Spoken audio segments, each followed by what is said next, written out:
즐거운 안식일입니다.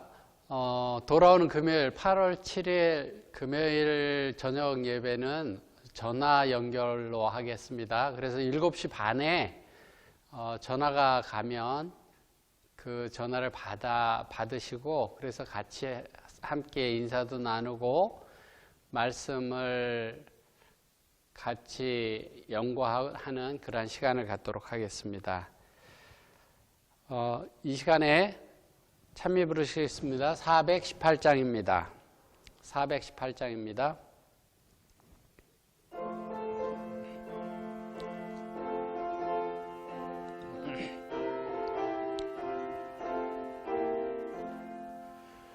주의 것이 되려 하오니 가르쳐 주소서.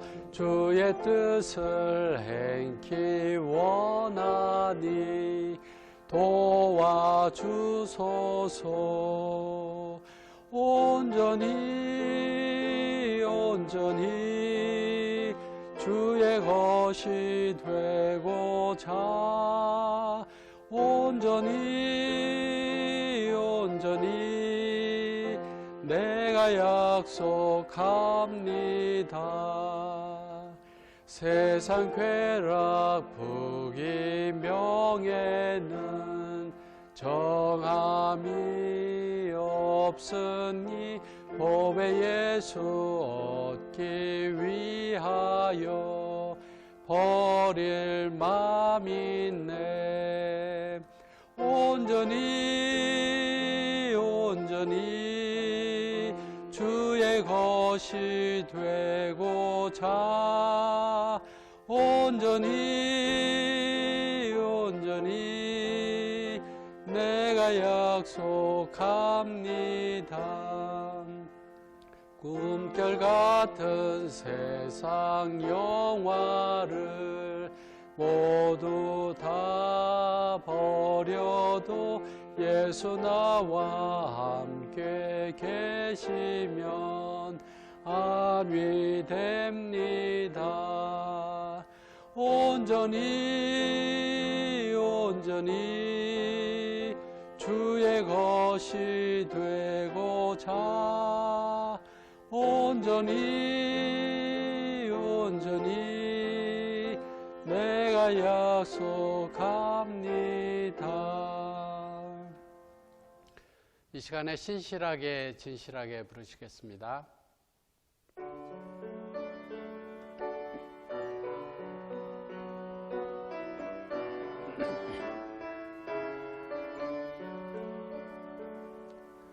신실하게 진실하게 거룩하게 살게 하소서.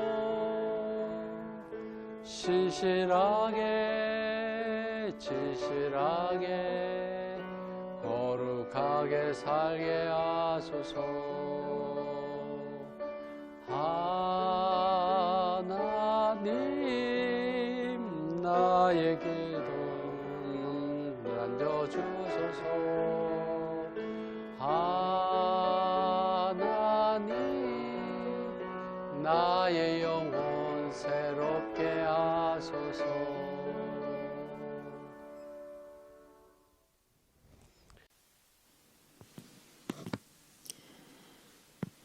Please let us pray together. Dear Heavenly Father, we come to you now during this time when there are many troubles facing our world, and we seek you because we need you for our daily needs. We thank you so much for being faithful to us. You, our Creator God and Savior, have known from the very beginning how we would dishonor you and hurt you. But you decided to humble and sacrifice yourself in order to save us and show us how we can be restored to you. You are too wonderful for words and so worthy of our praise and worship. Please help us to always remember you and your loving ways so we can have peace and joy within our hearts. Lord, we are so weak and full of fleshly sins. We fail to trust you. We fail to submit to you. We fail to remember you, to have no other gods before us. So please forgive us as a church. We are so sorry for turning away from you, our only source of life and hope. But we must have your Holy Spirit. To even repent of our sins, we ask for your Holy Spirit. Please cleanse us from our bad deeds and negative thoughts. Please give us the mind of Christ, that we may be a blessing to others and honor you in our body. Thank you for promising us the gift of your Spirit to keep us near you and connected to you. We pray and ask for your power to break the hold of Satan on some individuals. There are many family members and friends and co-workers who do not know what a loving God you are. Please speak to those who are in darkness, and especially those who are anxious. Help them to make a decision to follow you and encourage them that you can solve all their problems. We are not good examples for others to follow, but help us point them to Jesus, who is our perfect example. We also pray for our church and our members. This is a time when the things in this world are uncertain and out of our control. Please give us the wisdom and understanding to know that you are in control and that we can trust in you for our needs. Our money and our time and the work of our hands need to be dedicated to you, but sometimes we do not know how to live depending solely on you. Please teach us to have complete trust in you so we are not lukewarm. Please teach us to give you our whole life, and that you, our God, will supply all our needs according to your riches and glory in Jesus. Now, we ask you to prepare our hearts and our ears to hear your Sabbath message today. Please use Shin Moksanim to speak your message to us. Teach and tell us what we can do or say to come closer to you and bring others closer to you. We know you are coming soon, so send a special portion of the Holy Spirit to give power and wisdom to Moksanim's words and touch our hearts that we can be changed by your words in his message. We ask all these things in Jesus' name. Amen.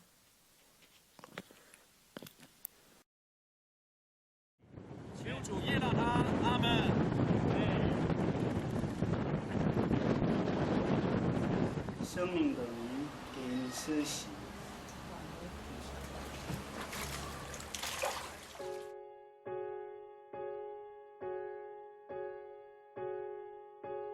There is a fountain filled with blood drawn from Emmanuel's face, and sinners plunged beneath that flood lose all their guilty stains. Lose all their guilty stains. Lose all their guilty stains. And sinners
이 시간에 베드로전서 3장 15절 말씀을 보겠습니다. 베드로전서 3장 15절입니다. 앞부분만 보겠습니다. 너희 마음에 그리스도를 주로 삼아 거룩하게 하고. 베드로 사도는 그의 편지서에서 그리스도를 주로 삼으라고 우리에게 권면하고 있습니다. 베드로는 예수님을 따르며 예수님의 제자로서 예수님의 그의 모든 삶의 주님 되심을 배우고 깨닫고 우리에게 예수님을 주로 삼으라고 권면하고 있습니다. 오늘 제가 좀 살펴볼 말씀은요, 베드로의 생애 가운데 있었던 세 번의 예수님의 가르침과 베드로의 깨달음의 경험을 찾아보고자 합니다. 물론 베드로가 그의 생애 속에 많은 배움과 많은 깨달음들이 있었지만 오늘은 베드로의 경험 속에서 그가 잊지 못할 그런 부분들을 좀 살펴보려고 하는데요. 첫 번째 배움은 마태복음 16장의 경험입니다. 마태복음 16장에 베드로는 이런 고백을 예수님께 했습니다. 16장 16절에요. 주는 그리스도여 살아계신 하나님의 아들이시니이다. 그렇게 고백했습니다. 그동안 베드로는 예수님의 교훈에 귀를 기울여 왔고요. 예수님의 기적들을 보았고요. 그분의 사랑과 그분의 품성을 보고 배우고 느꼈습니다. 그래서 성령의 인도하심에 따라서 그는 예수님은 하나님이십니다. 그렇게 고백했습니다. 베드로의 고백은 그의 고백뿐만 아니라 제자들의 고백이었는데요. 예수님은 이때부터 16장 21절에 보면 이때부터 많은 고난을 받고 죽임을 당하고 제3일에 살아나야 할 것을 제자들에게 가르치기 시작하셨습니다. 시대의 소망에는 이렇게 말씀하고 있습니다. 이제까지 예수님께서는 당신의 고난과 죽음에 대한 것을 일체 저들에게 알리지 않으셨다. 베드로가 간증한 주는 그리스도시요 살아계신 하나님의 아들이시다에 대하여 동조할 수 있게 됐을 때 장래를 숨긴 휘장이 거쳐져야 할 시기가 이제 온 것이었다. 그렇게 말씀하고 있는데요. 예수님은 예루살렘에 가셔야 했고 고난을 받으셔야 했고 죽임을 당하셔야만 했습니다. 하나님의 뜻은 고난과 십자가를 예수님이 감당하는 것이었습니다. 부활의 사건도 반드시 이루어져야 했습니다.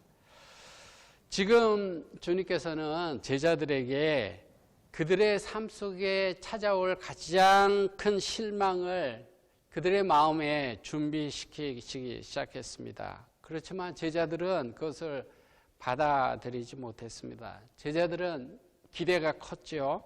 그들은 예수님을 그들의 모든 것들, 가진 모든 소유를 버리고 예수님을 따랐습니다.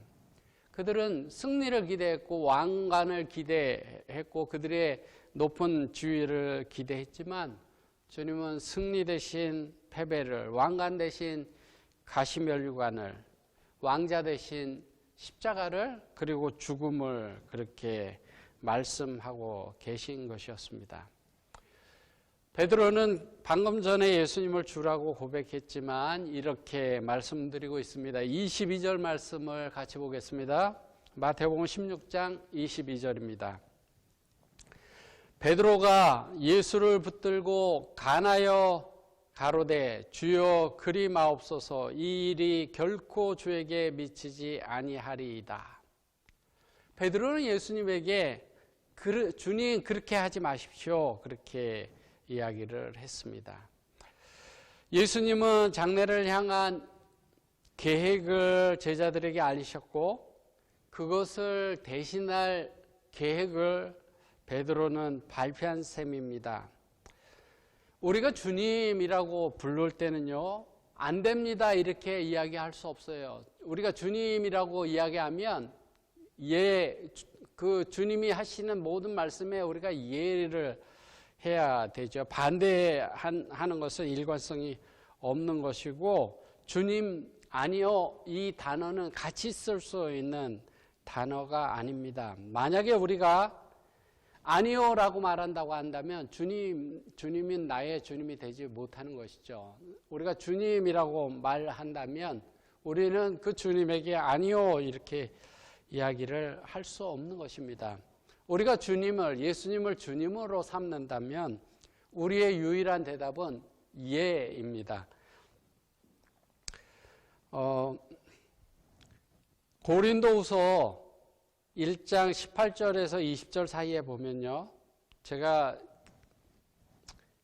20절만 올려놨는데요. 19절에 보면 이렇게 말씀합니다. 우리 곧 나와 실로아나와 디모데로 말미암아 너희 가운데 전파된 하나님의 아들 예수 그리스도는 예하고 아니라 함이 되지 아니하였으니 저에게는 예만 되었느니라. 20절입니다. 하나님의 약속은 얼마든지 그리스도 안에서 예가 되니 그런즉 그로 말미암아 우리가 아멘 하여 하나님께 영광을 돌리게 되느니라. 예수님에게는 예밖에 없다는 거예요. 아니요 할 수 없다는 것입니다. 베드로는 하나님에 의해서 자기의 생각의 방향을 잡기보다는 사단의 속임을 당하여 곁길로 갔습니다. 바로 전에 예수님을 주라고 고백했어요. 하나님의 아들이라고 그렇게 고백했습니다. 그렇지만 지금은 주님의 계획보다 주님보다 나의 계획이 더 낫다고 그렇게 생각하고 이야기를 하는 것입니다. 실제적으로 예수님의 주되심을 인정하지 않는 것과 같은 것입니다. 베드로는 예수님이 다른 범죄자들처럼 고통당하고 죽어가야 된다는 것을 도저히 생각할 수 없었습니다. 예수님을 그 고통에서 건져주기를 원했습니다. 다른 길이 있어야 한다고 생각했습니다. 베드로의 동기는 예수님에 대한 친절과 사랑에서 나왔지만 모든 것이 그릇되게 만들었습니다. 예수님은 광야에서 똑같은 유혹을 받은 적이 있습니다. 제가 성경은 읽지 않지만 누가복음 4장에 보면요, 마귀가 예수님께로 왔죠. 그래서 순식간에 천하만국을 보여주고 이렇게 이야기를 합니다. 모든 권세와 영광을 내가 너에게 주리라. 이것을 너에게 줄 테니까 네가 만약 나에게 절하면 이 모든 것이 네 것이 될 것이다. 이렇게 이야기를 했습니다. 하나님의 방법대로 온전하게 순종하지 않고 십자가를 지지 않고 쉽게 메시아가 되는 방법을 사단은 제시하는 것입니다. 십자가를 지지 말고 쉽게 내게 절만 하면 이 모든 것들을 주겠다. 다른 방법이 있으니까 쉬운 길을 선택하라. 그렇게 사단이 예수님에게 유혹했습니다. 예수님은 그때 사단의 유혹을 말씀으로 물리쳤죠. 지금 베드로가 십자가 지는 것 그리 하지 마십시오 이렇게 이야기를 할 때 예수님은 원수가 사단이 자기 공생에 시작할 때 와서 유혹했던 그 사단이 제자의 말을 통하여 역사하고 있음을 간파하셨습니다. 그래서 예수님은 베드로를 향하여 사단아 내 뒤로 물러가라 그렇게 말씀하셨습니다. 가룟부분 기별 2권에 보면 이런 말씀이 있습니다. 사단은 베드로를 통하여 말하고 있었으며 베드로가 유혹자의 한 역할을 담당하게 하였던 것이다. 베드로는 사단의 임재를 전혀 생각조차 하지 못했으나 그리스도께서는 기만자의 정체를 간파할 수 있었으며 주님께서 베드로를 꾸짖는 가운데 진짜 원수인 마귀에게 말씀하고 계셨던 것이다. 베드로는 예수님을 위한다고 이야기를 했어요. 예수님을 사랑하고 예수님께 다른 방법, 예수님께서 고난당하지 않는 방법, 쉬운 길이 있다고 제시했습니다. 그런데 그것이 사단의 방법, 사단이 그를 통해서 하는 것이라고 하는 것을 베드로가 깨닫지 못했죠. 예수님께서는 깨달으셨습니다. 그리고 그 뒤에 보면 누가복음 16장 24절 25절에 이렇게 예수님께서는 덧붙여서 말씀하십니다. 이에 예수께서 제자들에게 이르시되 아무든지 나를 따라오려거든 자기를 부인하고 자기 십자가를 지고 나를 쫓을 것이니라. 누구든지 제 목숨을 구원고자 하면 잃을 것이요 누구든지 나를 위하여 제 목숨을 잃으면 찾으리라. 만일 베드로가 예수님의 십자가를 막을 수 있었다면 자기 인생에 져야 할 십자가는 어떻게 했겠습니까? 주님은 베드로에게 이렇게 말씀하고 있는 것입니다. 너는 하나님의 눈으로 문제를 보아야 한다. 너에게 무의미한 고난이나 비극적인 죽음으로 보이는 것이 사실은 하나님이 자기 백성을 구원하기 위하여 행하시는 구원의 역사이며 은혜와 영광에 찬 하나님의 계획이다. 바로 이 길로 너는 구원을 받을 것이고 이 길이야말로 네가 제자로서 따라가야 할 길이다. 왜냐하면 나를 따르려면 자기 십자가를 져야 할 것이기 때문이다. 그렇게 말씀하고 계시는 것입니다. 주님의 그리스도의 주되심에 순종하는 것은 날마다 나의 계획을 하나님의 뜻에 맞춰 살아간다는 것을 의미합니다. 그리스도는 내가 어떠한 반응을 보이는 것과 상관없이 주님이 되십니다. 그리스도께서는 나의 계획을 바꾸셨을 때 내가 반항한다 해도 예수님이 주라는 사실을 바꾸지 못합니다. 내가 어리석게도 그의 뜻을 대적하는 길을 택한다 할지라도 결코 그 싸움에서 이길 수 없습니다. 혹시 하나님이 어떤 희생적인 봉사나 도전적인 환경이나 고난의 자리에 여러분을 부르실지 모르겠습니다. 만약 여러분이 원하는 일들이 이루어지지 않을 때 어쩌면 전혀 다른 길이 보여질 때 주님이 나에게 펼치시는 길이 내가 좋아하지 않는 길이라면 어떻게 하시겠습니까? 주님, 그것만은 절대로 안 됩니다. 이렇게 말하는 것은 있을 수 없는 일입니다. 주님은 나의 반응이 어떠하든지 나의 주님이 되시기를 원하십니다. 주님은 나에게 무엇이 좋은지 나보다 더 잘 아십니다. 그 선택을 해야 될 때, 내가 선택을 해야 될 때 그 선택이 때로는 내 생각과 같지 않고 때로는 쓰라린 선택일 수 있습니다. 쉽지 않은 선택일 수 있습니다. 그러나 분명한 것은 그 선택이 결국은 더 좋은 선택이라고 하는 사실입니다. 예수님이 십자가를 지셔야 된다라고 하는 그 사실이 베드로가 봤을 때는 그것은 옳은 것이 아니고 좋은 선택이 아니라고 생각됐을지 모르지만 결국은 그것이 그 인류를 구속하기 위한 하나님의 계획이셨음을 베드로도 나중에 깨달아 알게 되었습니다. 베드로는 그러한 경험들을 통해서 다음과 같이 말하고 있습니다. 베드로전서 4장 13절과 14절에요.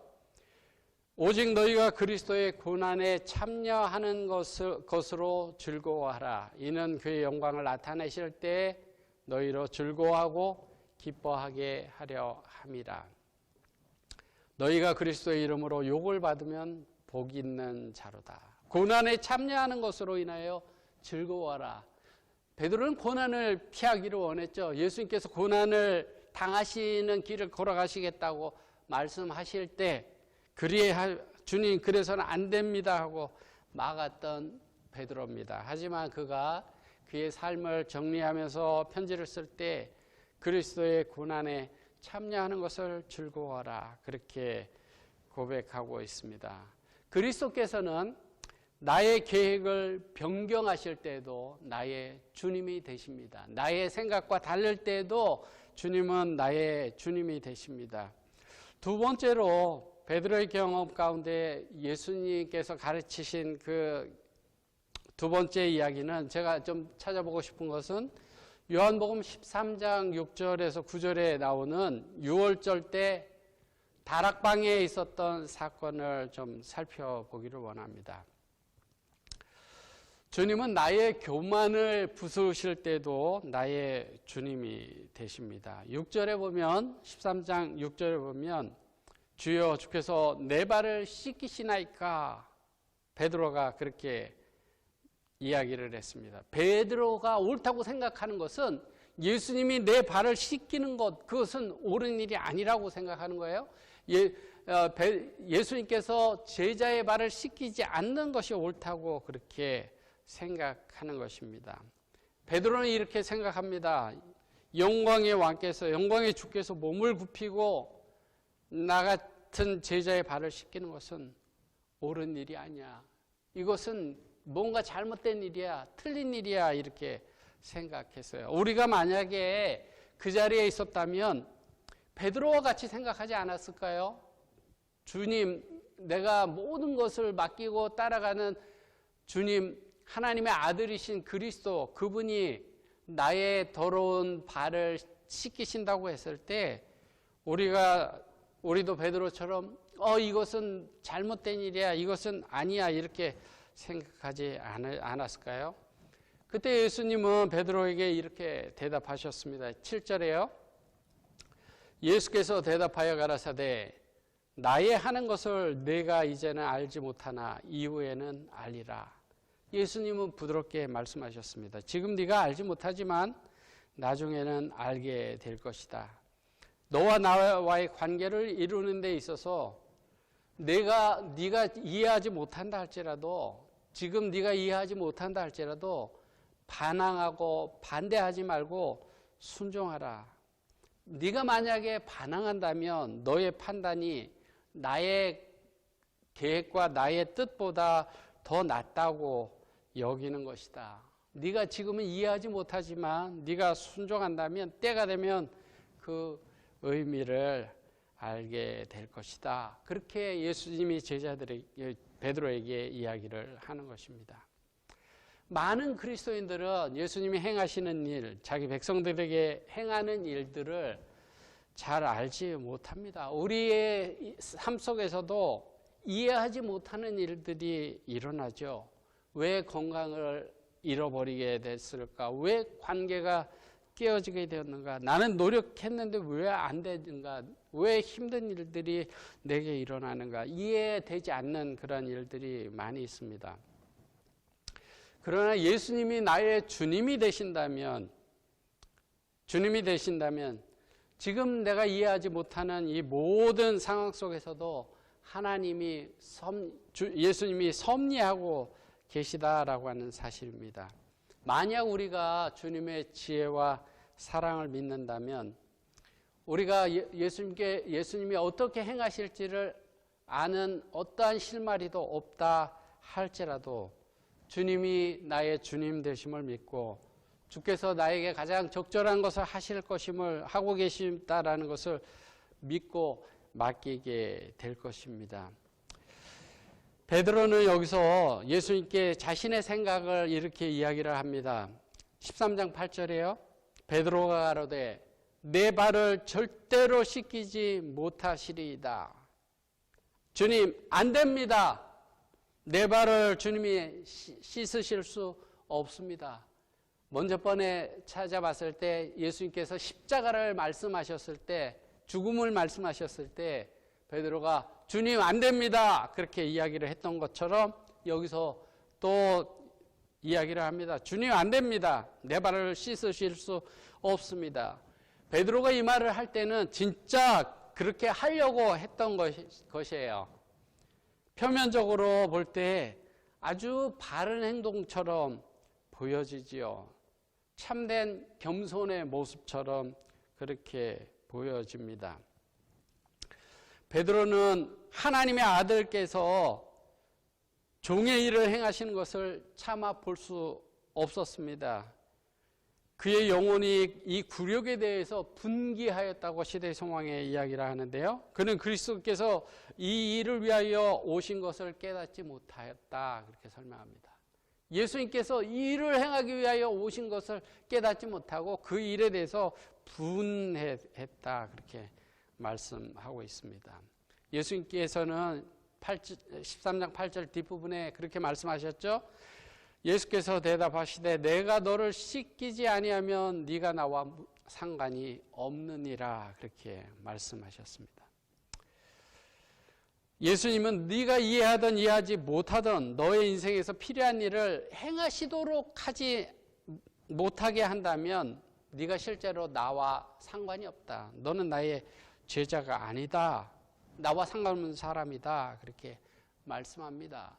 네가 나의 제자라면 네가 이해되지 못한다 할지라도 내가 행하는 것을 받아들여야 한다. 그렇게 말씀합니다.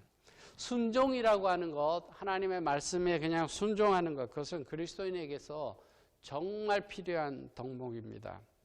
예수님은 제자들의 발을 씻기시기 위하여 몸을 굽히셨고요. 제자의 근본 원리를 몸소 보여주셨습니다. 그가 보여준 것은 섬김과 겸손과 사랑의 본보기를 보여주셨습니다. 시대의 소망에 이렇게 설명합니다. 섬김을 받으려 함이 아니라 도리어 섬기려 한 것이 그분의 모든 행동의 교훈이었다. 이 마지막 유월절 만찬에서 예수께서는 한 예증으로 그분의 교훈을 반복하셨는데 이 예증으로 그의 교훈은 제자들의 마음과 정신에 영원히 인상 깊게 새겨졌다. 예수님께서 이 수건을 두르시고 제자들의 발을 씻기시면서 겸손과 사랑과 봉사를 몸소 보여주셨을 때 제자들의 마음과 정신에 영원히 인상 깊게 새겨졌다. 그렇게 말씀하고 있습니다.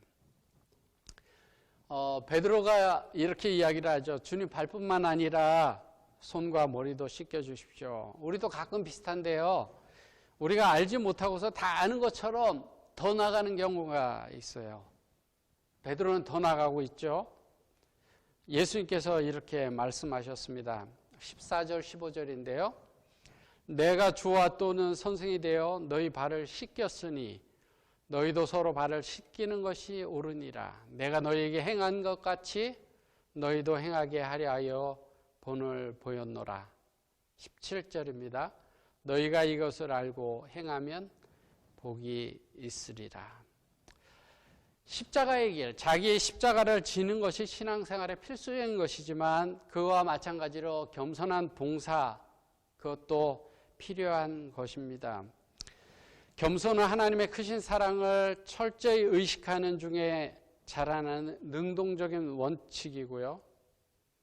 이 예식의 교훈은 사랑으로 서로 종노릇하라는 말씀의 의미를 우리에게 가르쳐 주고 있습니다. 주님은 말씀하시고 그 삶을 통하여 보여주시고 너희도 알고 이렇게 행하면 복이 있다. 그렇게 말씀하고 있습니다. 하나님이 행하라 하시는 것에 대해서 이해하지 못한다 할지라도 그것보다 내 생각이 옳다고 생각된다 할지라도 교만해서는 안 된다라고 하는 것이에요. 하나님의 예수님의 말씀을 따라야 한다라고 하는 것입니다. 여러분이 이해하지 못한다 할지라도 하나님의 말씀에 순복할 용의가 여러분들 마음속에 있습니까? 그런 용의가 만약에 없다면 어쩌면 나의 생각과 나의 행위로 하나님이 행하시는 일이 틀렸고 내 생각이 내 행동이 옳다라고 하나님께 외치고 있는 것이나 마찬가지입니다. 베드로는 이러한 경험들을 통하여 신앙과 그의 사랑과 성품이 성장해 갔는데요. 베드로는 자신이 경험하고 배운 것을 이렇게 우리에게 권면하고 있습니다. 베드로전서 5장 5절인데요. 베드로전서 5장 5절 뒷부분입니다. 다 서로 겸손으로 허리를 동이라. 하나님이 교만한 자를 대적하시되 겸손한 자들에게는 은혜를 주시느니라. 여기 베드로는 이렇게 권면합니다. 서로 겸손으로 허리를 동이라.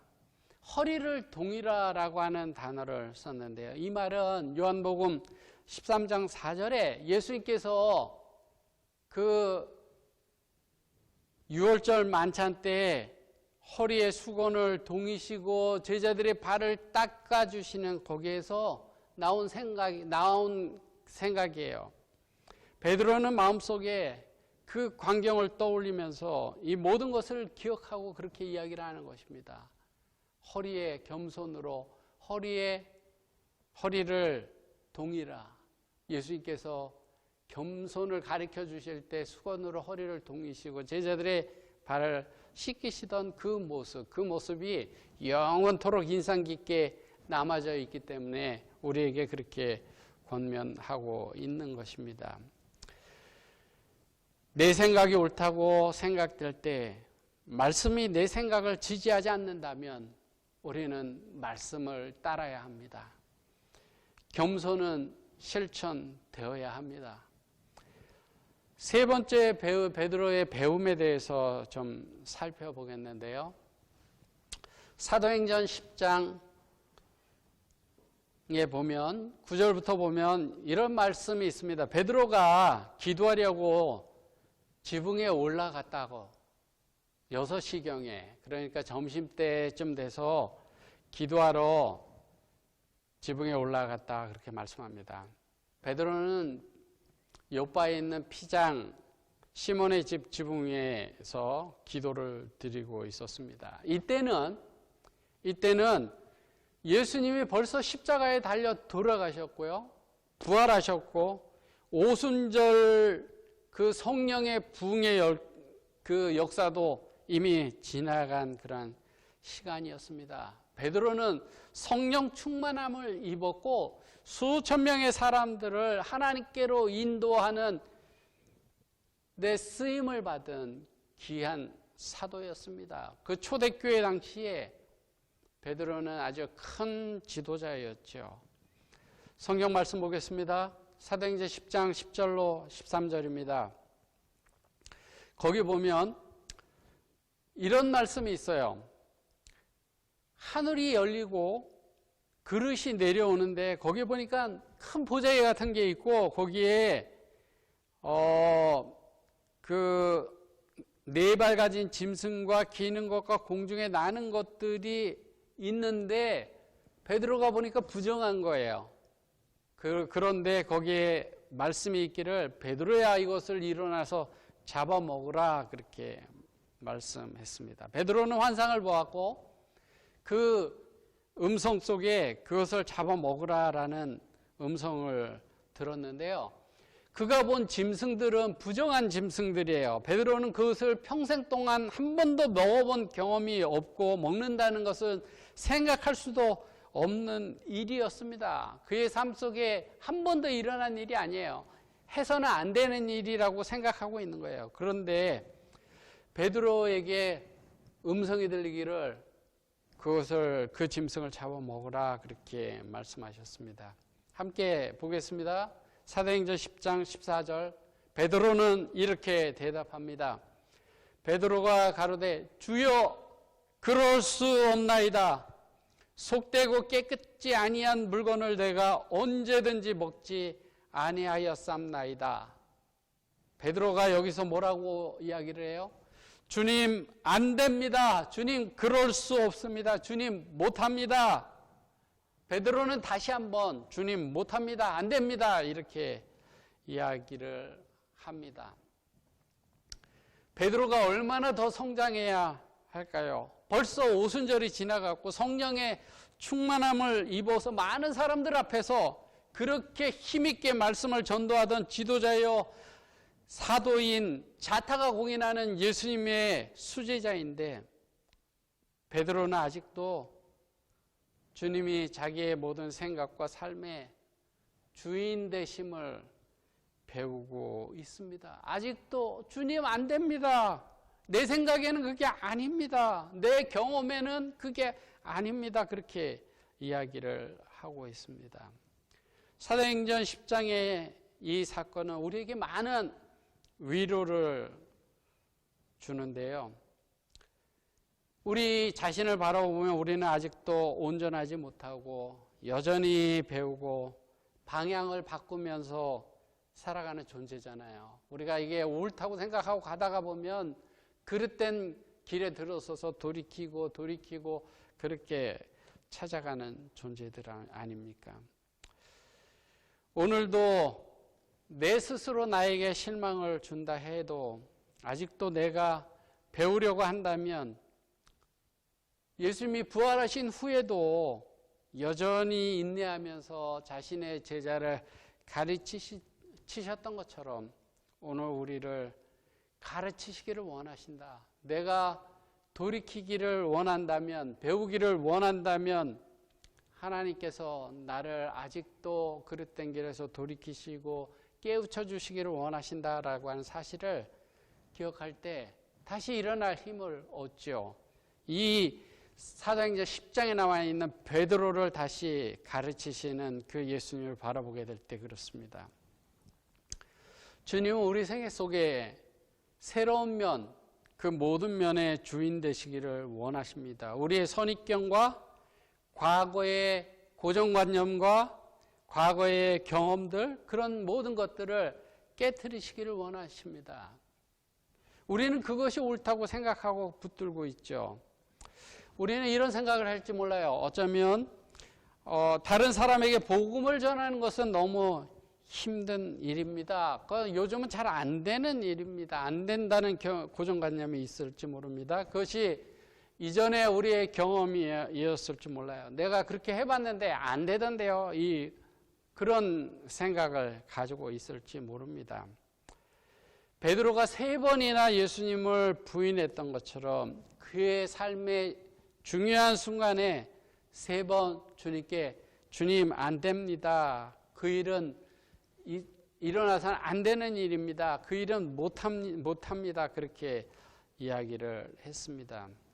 우리의 선입관이나 우리의 편견이 주님의 주님 되심을 우리의 삶에서 부인할 수 있습니다. 하나님은 우리의 삶에서 모든 삶에서 주도권을 가지시기를 원하십니다. 지금 베드로를 통하여 예수님은 엄청나게 큰 일을 시작하려고 계획하고 계십니다. 복음이 예루살렘을 지나서 넘어서 사마리아와 땅끝까지 전해지는 역사가 지금 시작되려고 하는 찰나입니다. 예수님은 나는 너를 이 일에 사용하기를 원한다. 너는 나의 말을 따를 준비가 되었느냐 그렇게 말씀하고 있습니다. 이 일을 통하여 베드로는 다시 한번 주님께로부터 배웁니다. 살아남는 이들에 있는 말씀 같이 보겠습니다. 베드로는 이방 사람에게 대한 편견이 없어졌고 그리스도로 말미암아 이방 민족들도 유대인들의 축복과 특권에 참여하게 된 것과 유대인과 마찬가지로 은혜를 받을 수 있게 되었음을 깨달았다. 이때까지 베드로의 사업은 전적으로 유대인에게만 국한되어 있었고 이방 사람은 부정한 족속으로 보았으며 하나님의 약속에서 제외된 자들로 알고 있었다. 이제 그는 하나님의 계획이 온 세상에 확산되어야 할 것을 이해하게 되었다. 이 일을 통해서 복음이 우리에게만, 유대인들에게만 국한된 것이 아니고 부정하다고 생각하는 이방인들에게도 전해져야 한다라고 하는 것을 분명히 베드로가 깨닫게 되었다라고 하는 사실이에요. 그 전까지만 해도 베드로가 그렇게 깨닫지 못했죠. 그래서 부정한 짐승을 먹어라 그랬을 때 베드로는 주님, 그거는 안 되는 일입니다. 그거는 할 수 없습니다. 그렇게 이야기를 했던 베드로가 깨달음을 얻었어요. 그래서 그가 어떻게 변화돼서 권면하는지 사도행전 15장에 보면 이렇게 베드로가 이야기를 합니다. 많은 변론이 있은 후에 베드로가 일어나 말하되 형제들아 너희도 알거니와 하나님이 이방인들로 내 입에서 복음의 말씀을 들어 믿게 하시려고 오래전부터 너희 가운데서 나를 택하시고 오래전에 주님이 나를 택하신 것은 내 입으로 복음의 말씀을 이방 사람들에게 전하게 하려고 그렇게 하셨다. 8절 또 마음을 아시는 하나님이 우리에게와 같이 저희에게도 성령을 주어 증거하시고 믿음으로 저희 마음을 깨끗하게 하사 저희나 우리나 분간치 아니하셨느니라. 그런데 지금 너희가 어찌하여 하나님을 시험하여 우리 조상과 우리도 능히 매지 못하던 멍에를 제자들의 목에 두렸느냐. 11절입니다. 우리가 저희와 동일하게 주 예수의 은혜로 구원받는 줄을 믿노라. 베드로가 유대인들만 구원받고 우리만 하나님의 자녀라고 생각했던 이 베드로가요, 이방인에게 복음을 전해야 된다라고 하는 이상을 보여줬을 때 주님 안 됩니다 그렇게 이야기를 했던 베드로가 예수님의 가르침을 깨닫고 그가 말하는 이 말씀을 보십시오. 11절 말씀을 자세히 한번 보세요. 저는 이 말씀을 보면서 너무나 은혜를 받았는데요. 우리가 저희와 동일하게 주 예수의 은혜로 구원받는 줄을 믿노라.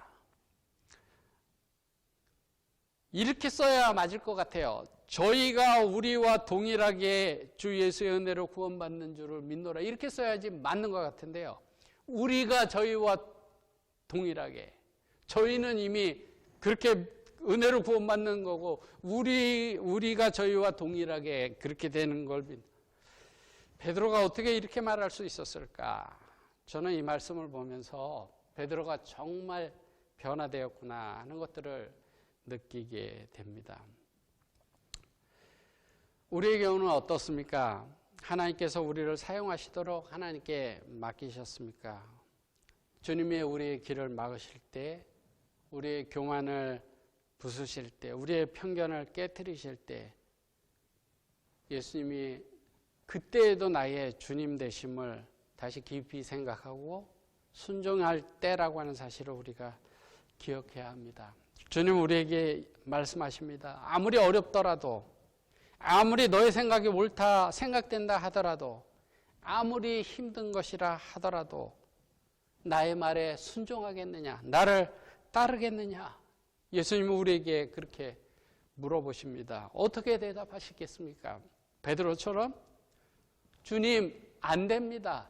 주님 못합니다. 주님 그것만은 아닙니다. 이렇게 대답하시겠습니까?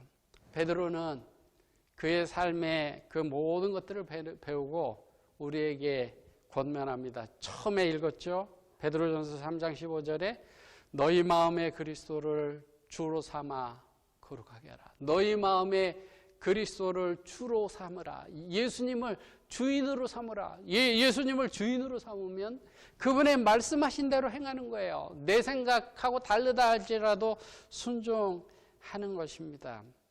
베드로의 마지막 말을 보고 제가 말씀을 정리합니다. 베드로 후서 3장 18절, 베드로 후서의 마지막 절입니다. 베드로가 전하는 말의 마지막 말이에요. 베드로 후서 3장 18절, 오직 우리 주 곧 구주 예수 그리스도의 은혜와 저를 아는 지식에서 자라가라. 영광이 이제와 영원한 날까지 저에게 있을지어다. 그리스도의 은혜와 저를 아는 지식에서 자라가라 권면합니다. 베드로의 마지막 권면의 말씀은 저를 아는 지식에서 자라가라 이렇게 권면해요. 베드로는 예수님을 아는 지식 속에서 자라갔어요. 그가 많은 경험들을 했습니다. 제가 베드로의 삶을 다 살펴보지는 않았지만요. 베드로가 물고기를 밤새 잤다가 못 잡았을 때요. 예수님께서 깊은 데로 가서 그물을 내리라 이렇게 말씀하셨을 때 베드로의 생각에 내 경험에는 아닌데요 했지만 말씀에 의지하여 내려보겠습니다 했을 때 그의 생각이 틀리다는 것을 배웠어요. 그런 경험들을 그의 삶 속에 여러 번 했습니다. 그럼에도 불구하고 그는 예수님께 중요한 순간에 주님 안 됩니다. 내 생각에는 그게 아닌데요. 예수님 틀렸는데요. 그거는 못하겠는데요. 안 되는 일인데요. 그렇게 이야기를 했었습니다. 그랬던 베드로가 그의 삶을 정리하면서 마지막으로 우리에게 전하는 말씀은요. 예수님을 아는 지식에서 자라가라 그렇게 말씀하고 있습니다. 이제는 우리 차례입니다. 주님이 내 모든 시간, 내 모든 선택, 내 모든 생활, 내 모든 관계, 내 모든 것에 주인이 되기를 주님은 원하십니다. 내 생각에는 이게 좋지만 내 뜻대로 마시고 주님 뜻대로 이루어지기를 원하나이다. 예수님께서 겟세마네 동산에서 할 수 있으면 이 잔을 옮겨주십시오. 하지만 내 원대로 마옵시고 아버지의 원대로 하시기를 원합니다. 그렇게 기도했던 것처럼 내 생각에는 아닌 것 같죠. 내 생각에는 그거는 너무 올바른 것 같지 않고 힘든 것 같고 틀린 것 같고 아닌 것 같고 내 생각이 더 오는 것 같은 그런 생각이 들지 모르지만 주님의 뜻이 나를 통하여 이루어지기를 원합니다. 이런 대답이 오늘 우리의 대답이 되기를 바랍니다. 우리가 그동안에 너무나 많이 주님 그거는 안 됩니다. 그것은 못합니다. 그렇게 이야기를 하지 않았습니까? 우리가 그러한 모습으로 살아오지 않았습니까? 오늘 우리가 이렇게 대답하면 좋겠습니다. 예, 주님 뜻대로 이루어지기를 원합니다. 말씀대로 하겠습니다. 내 생각하고 다르지만 말씀을 따르겠습니다. 말씀대로 이루어지기를 원합니다. 이것이 저와 여러분들의 주님께 대한 대답이 되기를 바라면서 말씀을 줄이겠습니다. 오늘 드리는 헌금은 교회 경비 헌금일입니다. 여러분들이 헌금하는 것들이 교회 경비를 위해서, 교회 사업을 위해서 사용되어지겠습니다. 이 시간에 마치는 찬미 부르시겠습니다. 찬미 461장입니다. 461장입니다.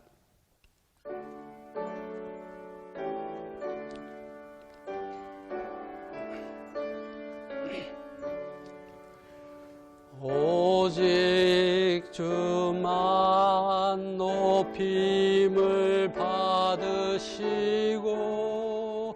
오직 주만 내 앞에 계시고 오직 주만 내 모든 행동 속에 오직 주만 내 모든 생각에 오직 주만 내 슬픔 달래시며 오직 주만 내 눈물 씻으리 오직 주만 내 짐을 져주시며 오직 주만 두려움 조추리 그리스도 세상의 빛 되시고 그리스도 내 구원 되시고 그리스도 길이요 진리 생명 그리스도 선한 목자일셈 오직 주만 내 필요 채우시고 오직 주만 내 힘이 되시네 그리스도 내 몸과 심령 속에 그리스도 이제와 영원히 하늘에 계신 거룩하신 아버지 하나님, 하나님은 나의 주님이 되십니다.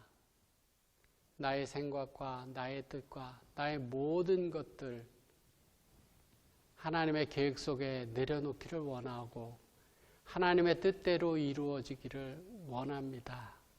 우리가 그렇게 살아갈 수 있도록 함께해 주시옵소서. 예수님 이름으로 기도드립니다.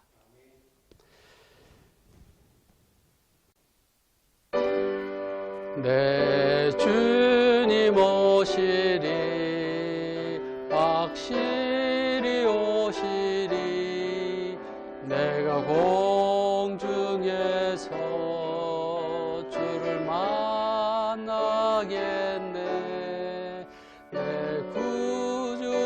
예수